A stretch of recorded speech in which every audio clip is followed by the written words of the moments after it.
பெரிதினும் பெரிது கேள் அப்படின்ற வார்த்தையை கேட்டிருக்கீங்களா இல்லையா? கேட்டிருக்கீங்களா இல்லையா? பெரிதினும் பெரிது கேள் அப்படின்னா என்ன அர்த்தம்?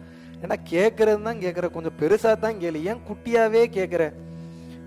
தங்கத்தை கேட்கின்றீர்கள், பணத்தை கேட்கின்றீர்கள், வைரத்தை கேட்கின்றீர்கள், குழந்தையை கேட்கின்றீர்கள். ஆனால் அறியா பிள்ளையாகிய உங்களுக்கு தெரியவில்லை, நீங்கள் நினைத்தால் ஒரு பூமியவே உருவாக்க முடியும், ஒரு அண்டத்தையே உருவாக்க முடியும், நினைச்சு பார்க்க முடியாதெல்லாம் பண்ண முடியும்.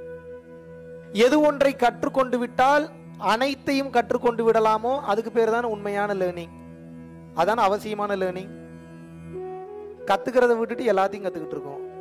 எப்படி அதுல முழுமை பெறுவீங்க? வாலிபால் கத்துக்கிறீங்களா? வாலிபால் மட்டும்தான் கத்துக்க முடியும். ஃபுட்பால் கத்துக்கிறீங்களா? ஃபுட்பால் மட்டும்தான் கத்துக்க முடியும். கிரிக்கெட் கத்துக்கிறீங்களா? கிரிக்கெட் மட்டும்தான் கத்துக்க முடியும். கேரம் போர்டு கத்துக்கிறீங்களா? கேரம் போர்டு மட்டும்தான் கற்றுக்கொள்ள முடியும். மெய்ஞானத்தை கற்றுக்கொண்டால் உலகில் உள்ள அனைத்தும் புரிந்துவிடும்.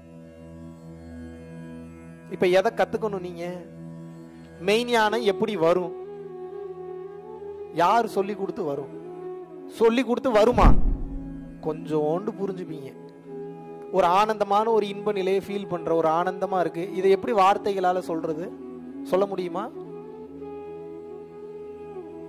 இது கம்மி, இன்னும் நிறைய இருக்கு. இன்னும் உணர்வு நிலையில நான் உணர்ந்தது ஜாஸ்தி. எப்படி வார்த்தைகளால சொல்ல முடியும்? இதை என்ன பண்ண முடியும்னா, இதை எப்படா சொல்லி புரிய வைக்கிறது? இவ்வளவுதான், நான் புலம்பத்தான் முடியும். இதை எப்படி உங்களுக்கு நான் புரிய வைக்க முடியும் அப்படின்னா, நான் எந்த ரூட்ல போறேனோ அந்த ரூட்டை மட்டும்தான் சொல்லி தர முடியும். இப்படி நடந்து போவாங்க, இப்படி எல்லாம் இருக்கும் பாத்துக்கன்னு சொல்லி தர முடியும். யார் நடக்க வேண்டும்? நீங்கள் நினைத்து கூட பார்க்க முடியாத மாபெரும் விஷயங்களும் வலிமையும் இதற்குண்டு. மெய்ஞானம் எப்ப விளங்கும் அப்படின்னா, எப்ப புரியும் அப்படின்னா, உங்களது ஆன்மாவை சுற்றி இருள் சூழ்ந்து இருக்கு, அது மறைக்குது. மனுஷனா பார்க்க சொல்லுது, பொறாம குணம் வருது, அடுத்தவனை மதிக்க வேணான்னு சொல்லுது, ஹெல்ப் பண்ணாதன்னு சொல்லுது. ஏன்னா இருள் என்கின்ற தன்மை சூழ்ந்துள்ளது. இருள் தன்மைனா என்ன? எனக்கு வேணும் அப்படின்னு கூடிய சுயநலம். இப்ப நீங்க ஒரு ஸ்டெப் ஜம்ப் பண்ணணும்.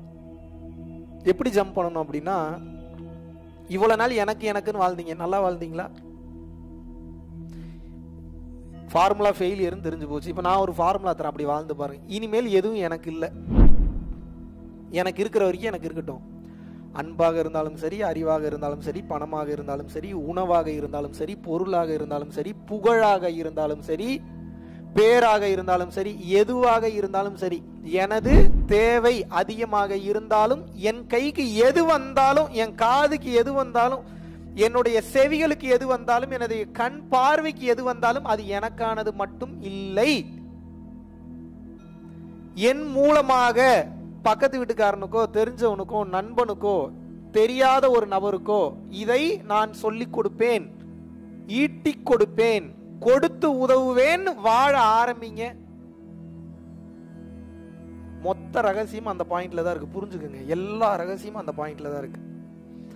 அந்த பாயிண்ட்ல நீங்க நின்னீங்கன்னா மட்டும்தான் இறைவனின் அனுகிரகத்தை பெற முடியும். இறைவனின் அனுகிரகம் பெறும்போது இருள் விலகும். இருள் விலகும் போது உள்ளுக்குள் இருந்து மெய்ஞானம் தானாவே வெளிப்படும். நீங்க ஒண்ணும் பண்ண வேணாம், இன்னொருத்தன் சொல்றதெல்லாம் கேட்கவே வேணாம். என்ன பண்ணணும்? எப்படி? இப்ப நல்லா புரிஞ்சுக்கணும். உங்களுக்கு எப்படி சொல்லி புரிய வைக்கிறது அப்படின்னா, ஒரு பேப்பர் இருக்குன்னு வச்சுப்போம்.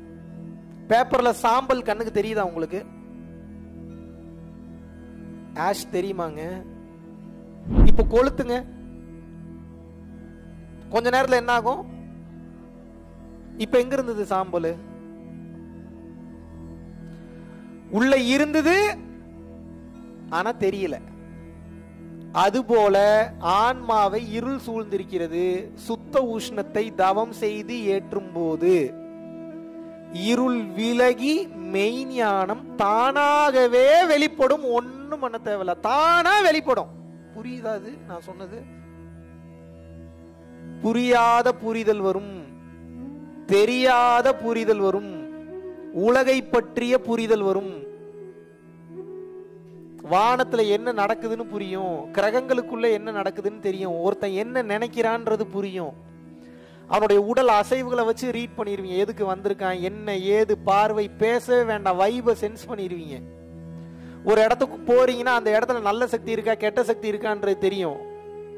இதெல்லாம் ரொம்ப ரொம்ப கம்மி, நீங்க நினைச்சு பார்க்க முடியாதெல்லாம் புரியும் தானா. ஏன்னா இறைவனுக்கு எல்லாமே தெரியுமா தெரியாதா? இல்ல அதுல ஏதாவது டவுட் இருக்கா உங்களுக்கு? இறைவனுக்கு அனைத்தும் தெரியுமா தெரியாதா? உங்களுக்குள்ள இறைவன் தான் இருக்கிறார். இப்ப அவருக்கு எல்லாமே தெரியுமா தெரியாதா? இப்ப எது மறைக்குது? இறைவனுக்கு ஒண்ணும் தெரியாது, எனக்கு தான் எல்லாம் தெரியும்ன்ற அந்த அகந்தை மறைக்குது. இப்ப இறைவன் வரமாட்டார். எப்ப நீ என்ன நம்பி கூப்பிடுறியோ அப்பதான் நான் வந்து ஹெல்ப் பண்ணுவேன். இப்ப நீ யாரை கூப்பிடுற? எனக்கே எல்லாம் தெரியும்ன்ற பாரு அப்படின்ட்டு உள்ள உட்கார்ந்து இருக்கிறாரு.